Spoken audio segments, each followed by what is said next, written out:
Assalamu alaikum, peace be upon you, brothers and sisters. Today's video we're going to, inshallah, start reading the fourth word. So let's get started. Bismillahirrahmanirrahim. In the name of God, the merciful, the compassionate. The prescribed prayers are the pillar of religion. So in many chapters of the Risale-i there will often be a hadith or a verse from the Quran that will be quoted. So in this chapter, we have a hadith which is quoted that says the prescribed prayers are the pillar of religion. Now, what does that mean? Now, a pillar is like a structure that serves as the foundation of a building, okay? So 2 years ago, I went to Pamukkale, and it's a place in Turkey, and there are these like ancient Greek ruins, okay? And in Pamukkale, I saw some of these like pillars, okay, in some like the buildings, okay. So pillars serve as the foundation of a building, okay. And Islam has 5 pillars, okay. So those 5 pillars include prayer, it includes giving alms to the poor, it includes fasting, it includes the pilgrimage, and it includes the testification. Okay, so testifying that, bearing witness that there is no God but God, and that the Prophet Muhammad ﷺ is the messenger of God. Okay, so these are the 5 pillars of Islam. And if you think of Islam as like a sort of building, okay, these 5 pillars serve as the foundation of that building. Okay, so if we go on, if you want to understand with the certainty that 2 plus 2 equals 4, just how valuable and important are the prescribed prayers, and with what little expense they are gained, and how crazy and harmful is the person who neglects them, pay attention to the following story, which is in the form of a comparison.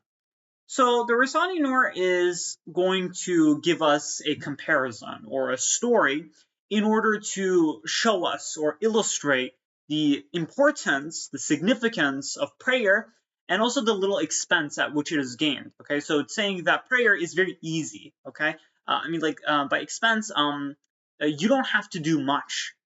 Okay, so the prescribed prayers are very easy. Okay, and there are also severe consequences if you neglect prayer. Okay, and so it's going to give us a story. Okay, and the story is going to fill us with the certainty, just as one might have the very strong certainty of an equation such as 2 plus 2 equaling 4. Okay. So it says, one time, a mighty ruler gave each of 2 of his servants 24 gold pieces and sent them to settle on one of his rich royal farms 2 months' distance away. Use this money for your tickets, he commanded them, and buy whatever is necessary for your house there with it. There is a station 1 day's distance from the farm, and there is both road transport and a railway and boats and airplanes. They can be benefited from according to your capital. The 2 servants set off after receiving these instructions. One of them was so fortunate that he spent a small amount of money on the way to the station, and included in that expense was some business so profitable and pleasing to his master that his capital increased 1,000-fold. As for the other servant, since he was luckless and a layabout, he spent 23 pieces of gold on the way to the station, wasting it on gambling and amusement. A single gold piece remained. His friend said to him, "Spend this last gold piece on a ticket so that you will not have to walk the long journey and starve. Moreover, our master is generous. Perhaps he will take pity on you and forgive you your faults and put you on an airplane as well. Then we shall reach where we are going to live in one day. Otherwise, you will be compelled to walk alone and hungry across a desert which takes 2 months to cross." The most unintelligent person can understand how foolish, harmful, and senseless he would be if out of obstinacy he did not spend that single remaining gold piece on a ticket, which is the key to a treasure, and instead spent it on vice for passing pleasure. Is that not so? Now, here I'm not going to commentate too much on the paragraph that we just read. We are going to look at it in detail in the next paragraph. But to briefly sum it up, okay, so there's a ruler, okay, that sends two of his servants on a journey, okay? And he gives them 24 gold pieces, okay? So they're going to reach a station, and from that station, they're going to go to this royal domain, okay?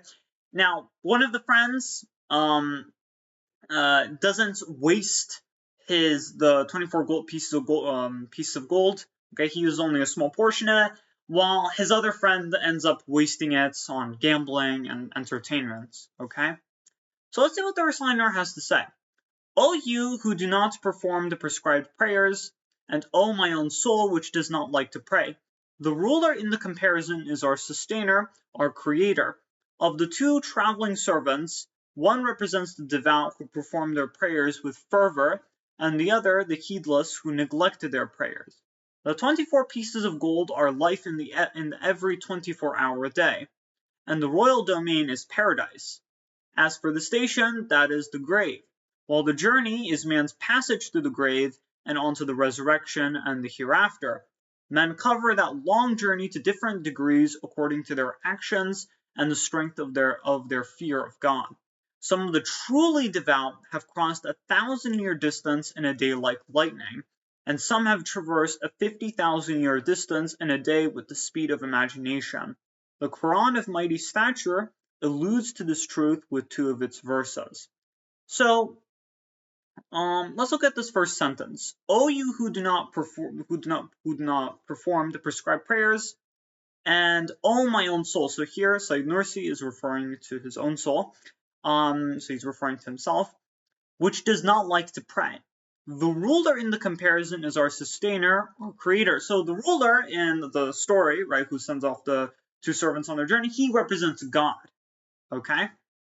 Of the two traveling servants, one represents the devout who perform their prayers with fervor, and the other the heedless who neglect their prayer. Okay, so there are two servants. Okay, so one of the servants represents someone who observes the prescribed prayers. Okay, so he performs them. Whereas the other servant represents someone who neglects the prescribed prayers. Okay, the 24 pieces of gold are life in every 24-hour day. Okay, so there are 24, a day comprises of 24 hours, okay? And each of the servants receive 24 pieces of gold, okay? The ruler gives them to us. So this represents how God gives us 24 hours, okay? Every day, okay? So every day we get 24 hours. And these 24 hours are likened to 24 pieces of gold. So gold is extremely valuable. So what the Risale-i right here is indirectly saying is that time is extremely valuable. Just like how 24 pieces of gold is valuable, time, okay, the time that we have is extremely valuable. Now, if you think about it, okay, the things in this life are given value by time, okay? So imagine you're a millionaire, okay? You're a millionaire, you have a bunch of mansions, you have your own like private jets, okay? Every day when you wake up in the morning, you eat a feast that is fit for a king, okay? So you are just basking in luxury, okay? And then, you go to your monthly checkup at the hospital, and you know what? You actually have your own hospital, okay, because you're so rich. And, after doing the checkup, right, you exit the room and you're just lounging on your chair, smoking a pipe. And, the doctor comes with, paper and clipboard, okay? And he has this very aggrieved expression. And he tells you, well, I'm sorry, but, you have like 4th stage blood cancer. You only have 2 months to live, okay? So what ends up happening is everything that you had, it lost value because, right, your time is limited. Okay, you only have 2 months left, right? It doesn't matter if you're a millionaire. It doesn't matter if you have mansions, if you have private jets, okay? It doesn't matter if you have like boatloads of cash.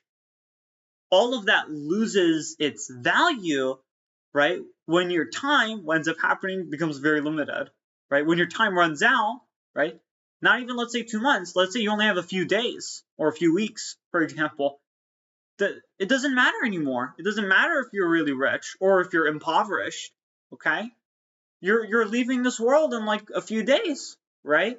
So what this shows is that the things in this life are given value by time, okay? If you don't have time, then nothing in this world has value. Money doesn't have value, right? So wealth doesn't have value, power doesn't have value, influence, high rank, status, none of that has value, right? So those things are given value by what? Time, okay? So 24 pieces of gold, right? The 24 hours that we have, they're so valuable, okay? They're extremely valuable, okay? And that they're just like 24 pieces of gold, which are also very valuable, okay? My bad. And the royal domain is paradise, okay? So the two servants, right? What's the end goal here? What's the objective? They're trying to reach the royal domain, right, of the ruler. Now, the royal domain, what does that represent? That represents paradise or heaven, okay? As for the station, that is the grave. So the servants are going to reach the station, and from there, they're going to go to the royal domain, okay? So the station represents the grave, okay? That is the grave, while the journey is man's passage to the grave and onto the resurrection and the hereafter, okay? So the course of our life is our journey, from the beginning of our life to the end of it, right? So to the grave, okay? That's what it represents, okay? And then once we enter the grave, then we're resurrected and we go to the hereafter, okay? So we either go to paradise or we go to hell, okay? So it says here, men cover that long journey to different degrees according to their actions and the strength of their fear of God. So here, this is referring to the time that it takes us to reach the place of gathering. So once you've entered the grave, okay, there is the place of gathering. Okay, so once you've entered the grave, right, and then you're resurrected, okay, you're going to go to the place of gathering. People reach the place of gathering. For different people, it takes different amounts of time, okay, according to the strength of their belief, their piety, okay? So here, some of the truly devout have crossed 1,000-year distance in a day like lightning, and some have traversed a 50,000-year distance in a day with the speed of imagination. The Quran of mighty stature alludes to this truth with two of its verses, and there are actually two verses here, but they're not referenced here. But I'm going to stop here because I don't want this video to be too long. But inshallah, brothers and sisters, I hope you were able to benefit from this video. Some of my thoughts on what we've read. I think so far what we've learned is the value of time. Okay. It also shows us we also see the significance of worship. Okay, and we also see this shown in also the next paragraph as well, right? But there's also significance in worship, right? Because we have 24 hours, okay? We have 24 hours that are given to us, right? So one of the servants, what does he do with the pieces of gold? He wastes most of it, and he only has one left, okay? So in the beginning of the chapter, what does it say? It says, with what little expense they are gained, right? The little expense that is gained with worship, right? So we mentioned how the prescribed prayers are very easy. They're very easy, and not only are they very easy, they actually don't take up a lot of time. So all of the prescribed prayers combined, or all of the 5 prayers, if you combine them, the amount of time that they take up in a day is actually 1 hour, okay? So it's 1 hour. So with this story, right, was one of the servants, okay, he wastes the coins. He wastes the pieces of gold. And he only has one left, okay? And he could use that, right? He could use that one gold coin, right, on something fruitful, right? So that he could, get like he can get into an airplane and then reach the royal domain, right? And it would be foolish if he wasted that one as well on entertainment, right? So we have 24 hours. 24, each a very valuable hour. We have 24 hours, okay?